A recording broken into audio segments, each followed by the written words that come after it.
Hi everybody, welcome back to Conversations and Situations with Brandie and Missy. We are a fun, fair, and irreverent view of the food scene. We are located in Portland, Oregon, where we tend to really be a hub of food and food phenomenon, I guess, in general. So go ahead and grab a cup of coffee, because it's time to dish. There you go. Yeah? So why don't you introduce our topic today? Our topic today is, what's a foodie? Might have to say it louder. What's a foodie? What's a foodie? What is it? A lot of people in their Instagram definitions or on their blogs or maybe just like Facebook or something, they consider themselves a foodie. I think for some reason the term is just, I don't know why it's gotten kind of annoying because everyone is so into food and stuff, and I love it because what's more personal than food? Nothing. It's what feeds you, it nurtures the inside of your body, it's the reason you're alive, right? That and, air, but, and gravity holding us down. We could just do this all day long. Yes, exactly. But okay, so we talk about this, and we always crack up about foodies. Like, I'm a foodie, and it's I don't even really, I've never really defined it until we decided to do this podcast. So, what was the first thing we decided to do? First thing we decided to do is, let's define it. What is a foodie?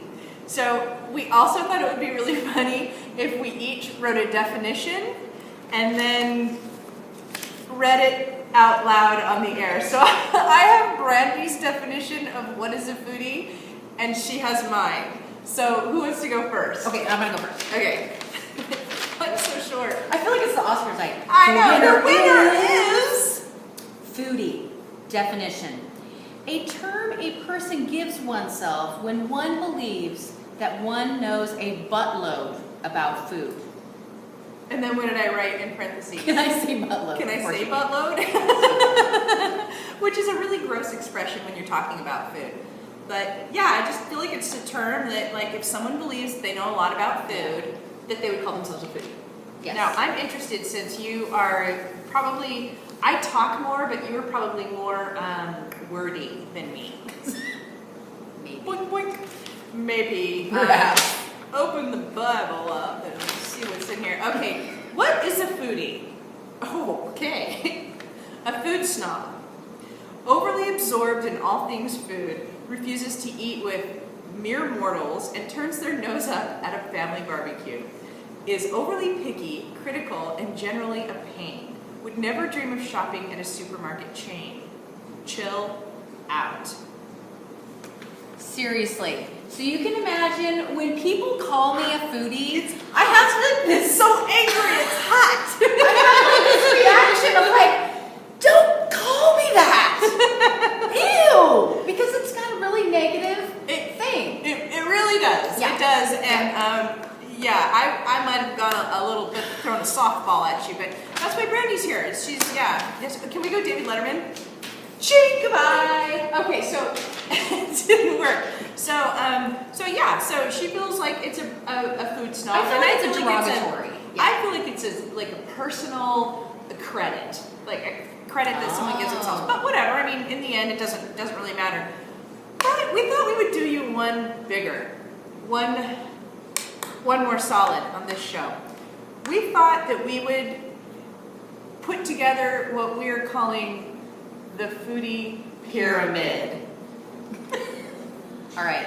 So excited for you guys! Missy's going to take her gorgeous drawing skills. Here we go. And we're going to define what this means. Now, why is this important? Well, there's like the food pyramid. So we thought there should be a foodie pyramid. To varying degrees, people are foodies. Is that backwards? It's okay. So, to varying degrees, people are foodies, right? Yes. So we thought this would be fun to talk about. All right. Yeah, you can grow.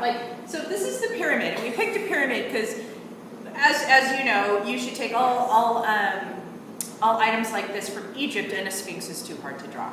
I've been making that joke for a week. There we go. Excellent. So this is the Foodie Pyramid. We've split it up into 3 levels. We're trying to make it like really sort of accessible and understandable. What we thought we'd do is place a color with a level and maybe give some identifying traits to that level so you can see what kind of a foodie you are. Yeah, there you go. Okay, so let's start at level 1, which is the Level 1. basic, on the lowest level Yes. of a foodie. Yes. This is called the red level, or level 1. What do you have for me, Brandie? Level 1. Well, level 1 is sort of like maybe likes to shop at local stores, but maybe just in their like national chain shops in the natural section, a little more than people do, right? Yeah, I have that they go to farmers market, select local when the option is there, and the price is not overly. Like if it's within 10 cents, okay, but if one's like $1 more, they're gonna go with the chain. Right. So they will they will choose that one. Yes. Yes. What is another? What's another idea for you? They're kind of mildly conscious, maybe they might have thought about going to a farm to buy eggs because they can see the chickens that are out there, and once in a while, kind of like, it's sort of like they're dipping their toe into it to kind of like feel Their good kids about still know what a Happy Meal is. Right. They're still getting a Happy Meal. They may have a tomato plant. They have a tomato plant in a pot. Mm-hmm. That may or may not be alive. Out on the deck, Yeah. But and they care, and they're doing it because they really they want to grow something, and they care. But it's not at the point of priority that maybe level blue is. Correct. So the next one is a level blue. Level blue foodie. This is probably the biggest amount of foodies in Portland. Yeah. I think that in the metro area and apparently on the outskirts of the Couve. Yes. So a level 2 probably gets a CSA box. Yes. Probably gets one of those. Yes. Actually dines mostly at locally owned restaurants who are sourcing local products. Actually checks in on the menu. Right. What are some thoughts for you? Right. They may be, like you said, the CSA, they get their produce box. Maybe they've bought like a share of meat. There's quarter cow, grass-fed, half a pig, stuff like that. They probably have a garden. They probably tend their garden. Right. They probably can and preserve some items out of their garden. Yes. They also talk about their garden nonstop. Oh, my tomatoes. Oh, look at this. Oh, look at this. Like snap. Instagram. These are my tomatoes. These are my beets. These are my... Now, I am an Instagram blogger. I get it. No problem. Yeah. Love it. And I love your pictures of tomatoes and all that kind of stuff. It does make me feel shameful because I'm going to tell you after that the last episode that I might be right in here. I'm okay. I'm growing. I've got lots of... We call that opportunity, friends. Lots of opportunity to come back. Upward mobility. Also, these guys probably drive a Prius.